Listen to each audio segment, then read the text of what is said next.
Tuhan bersamamu dan bersama rohmu.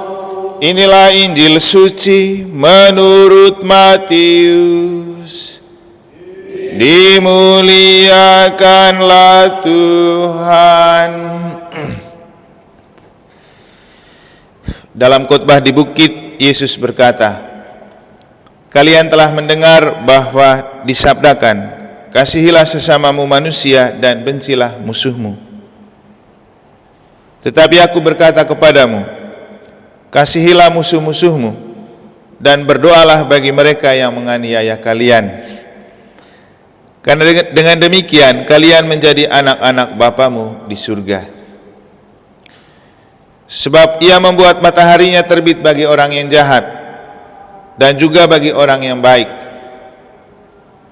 Hujan pun diturunkannya bagi orang yang benar dan hujan juga bagi orang yang tidak benar. Apabila kalian mengasihi orang yang mengasihi kalian, apakah upahmu?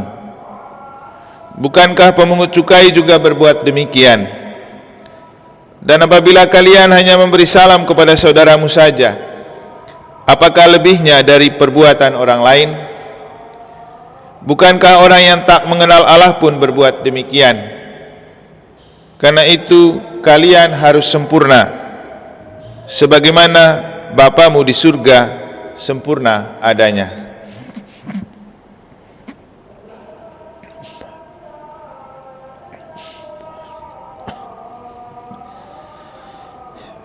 Demikianlah sabda Tuhan. Terpujilah Kristus. Para suster dan Bapak Ibu saudara-saudari yang saya kasihi dalam Tuhan, ketika kita mendengar cerita tentang Nabot yang dibunuh oleh Raja Ahab dan Isabel istrinya dalam kisah bacaan pertama kemarin, kita diingatkan bahwa cerita tidak selesai dengan kematian Nabot.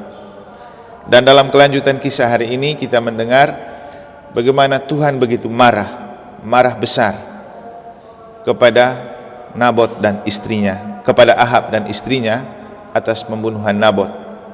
Karena itu Tuhan menyuruh nabinya untuk membunuh Nabot dan untuk mengingatkan Nabot bahwa di tempat dia menumpahkan darah, untuk mengingatkan Ahab bahwa di tempat dia menumpahkan darah Nabot, darahnya juga akan ditumpahkan di situ. Demikian juga dengan nasibnya Isabel, istrinya. Akhirnya memang Tuhan batal melakukan apa yang direncanakan untuk Ahab dan istrinya, karena dia melihat ada niat baik untuk merasa bersalah dan bertobat dari Ahab dan Isabel. Tapi rasa bersalah dan pertobatan itu juga tidak menghilangkan hukuman, karena di bagian akhir kemudian Tuhan bilang nanti dia akan tetap kasih itu kepada anaknya, bukan kepada dia. Apakah Tuhan dendam ketika akhirnya dia mengatakan dia membatalkan malapetaka atas Ahab dan Isabel, tapi akan memberikannya kepada anaknya? Kan anaknya tidak bersalah. Tapi sebenarnya ini bukan menceritakan dan mengatakan dendam, karena saya rasa Tuhan juga sama. Kalau anaknya nanti juga bersalah dan merasa bahwa dia mengaku salah dan bertobat, pasti dibatalkan lagi. Sehingga kisah ini mau menunjukkan kepada kita bahwa belas kasihan Allah memang ada, tapi tidak otomatis. Perlu ada perjuangan, istilahnya perlu ada obat untuk mendapatkan kasih Allah. Dan obatnya adalah setelah bersalah, perlu merasa bersalah, perlu mengaku bersalah, dan perlu membangun niat untuk berubah. Itulah yang diharapkan dan dimaksudkan oleh Yesus ketika dalam Injil berbicara tentang sebagai anak-anak Bapa di surga, hendaklah kamu sempurna seperti Bapa. Bahwa memang tidak akan pernah kita sesempurna Bapa, tapi setidaknya kita ingat kita berjuang menuju kesempurnaan. Karena juga nobody is perfect, tidak ada orang yang sempurna. Cuman yang perlu dari kita adalah mari belajar dari kesalahan untuk perbaikan. Nah inilah yang susah Bapak Ibu. Kita selalu terjebak dalam kesalahan yang sama dan kita tahu sudah bersalah, tapi kita tidak ada niat untuk berubah. Seperti anak-anak tadi itu. Sudah berapa kali error ini kan? Bapak Ibu sendiri bisa melihat. Saya yang malu loh, orang yang ikut live streaming itu selalu komplain. Romo, kenapa live streamingnya Romo ini kita sudah ikut, tunggu tidak muncul, setelah tunggu juga hilang muncul. Kan malu kita ini di publik di mana-mana. Sudah dibilang 15 menit sebelum buka, sebelum mulai misa kamu sudah ada standby, pastikan dia bisa, supaya kalau tidak bisa kita batalkan. Tapi mana mereka peduli? Selalu datang mepet, bahannya tidak siap. Nanti mulai misa baru mereka utak-atik, kan mengganggu sekali itu. Orang yang sudah mulai harus ikut misa masih menunggu, masih error.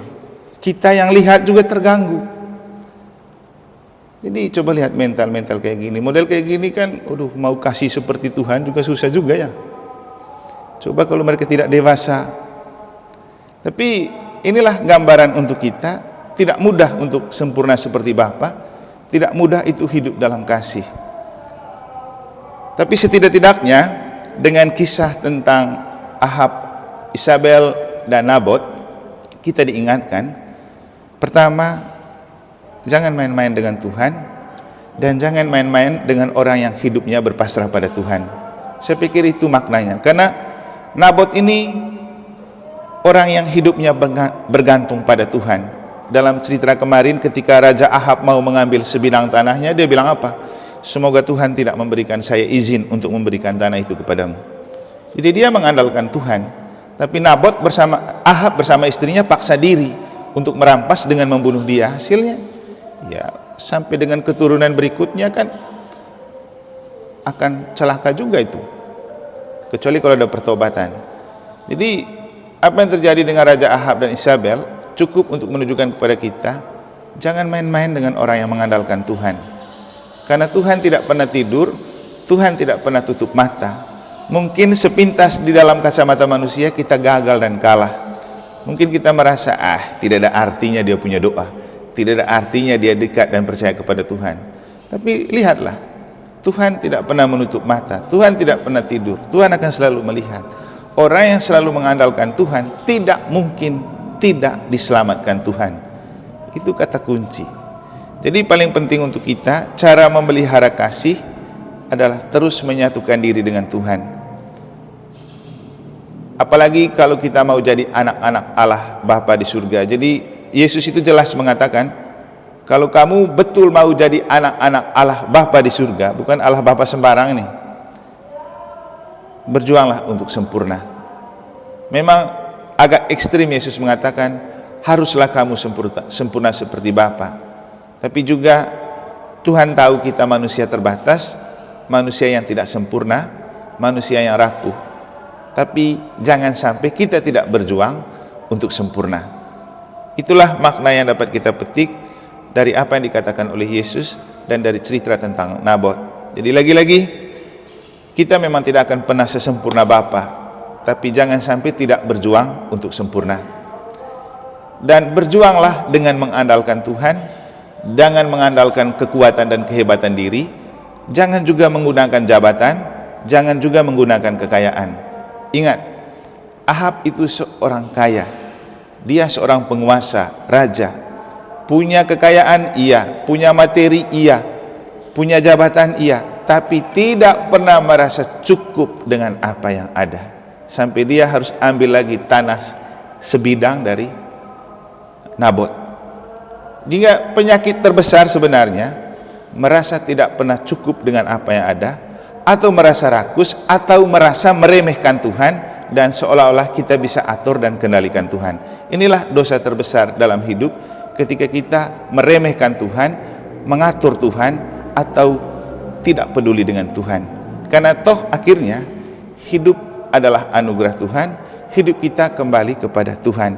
Kalau kita mau masuk surga, ya tidak ada pilihan lain.